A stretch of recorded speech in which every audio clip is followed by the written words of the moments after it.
Seattle's special because there's such a huge part of the population here that's really in tune with what's going on, how we're treating our environment, and who really cares. You know, the one thing I think that excites me is that Seattle's blessed with abundant green electricity that is so much bigger and so it has so many more uses than just turning on the lights. I grew up in this city. This is a city blessed with an incredible natural beauty, and the destruction to the natural beauty of this planet is related to carbon emissions.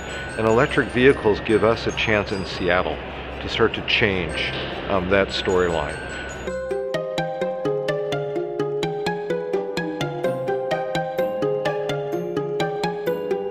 So the people that benefit most from the EV movement are pretty broad spectrum, just about everyone in the city. People will benefit generally from cleaner air, from cleaner water. Anyone who actually buys or leases an EV will benefit from the lower operating costs that they offer, which are pretty significant in the state. I absolutely love driving EVs. You know, I think what I find most exciting is how inexpensive they are and how fun they are to drive. EVs are just in another league, and I absolutely love driving it. Well, I think there's a lot of appetite for electric vehicles in Seattle. I personally think it's a great way to get around. I have kids, and so I drive kids around, and they drive themselves around now. And it's a nice way to get around the neighborhood. In Seattle, it's a place where electric vehicles make sense because we have a lot of hills, and their torque allows them to deal with that super efficiently. And the ones with regenerative brakes let them recapture some of that energy when they go back down the hill. Well, I think everyone will benefit from electric vehicles in Seattle. And cleaner cars, electric cars, means a cleaner environment, which means healthier people. You know, you look at the respiratory illness, the cardiac illness associated with pollution coming out of our tailpipes, it's profound. You look at the illness rates close to our freeway here on I-5, it's significant increased incidence of these diseases because of what's coming out our tailpipes.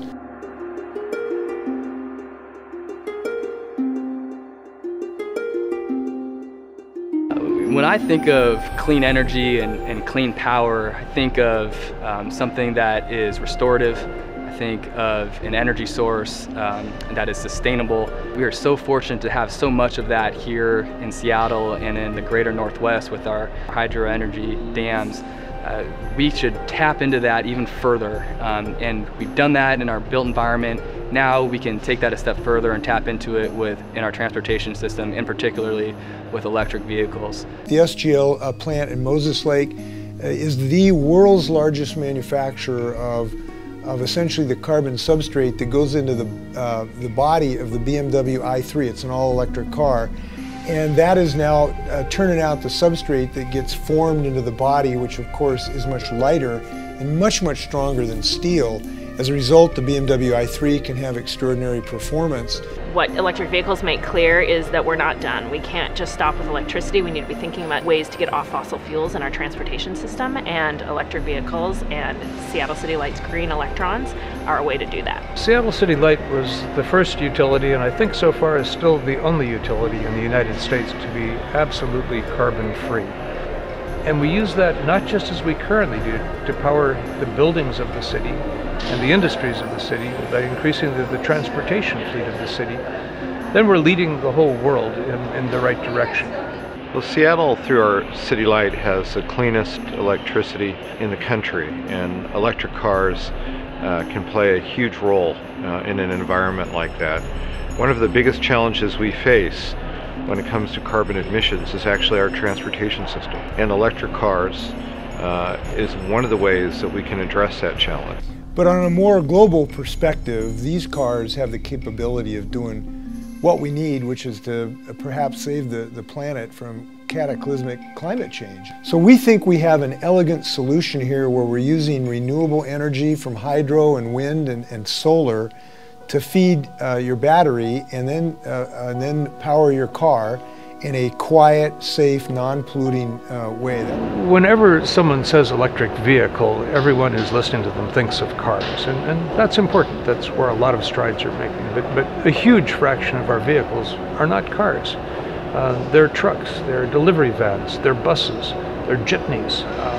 And as we begin to electrify Seattle, a big part of what I would like to see is people using, whenever they require individualized transport, their electric vehicle, but unless they absolutely require it, moving into other kinds of electrified vehicles. I actually received a Nissan Leaf, all electric, through the King County Metro Van Pool program. I heard that they had purchased a number of Leafs to add into the program, and so I created a carpool for it because I just saw it as a great opportunity to drive an EV when they first came on the market. So I'm driving a first generation and absolutely love driving that car.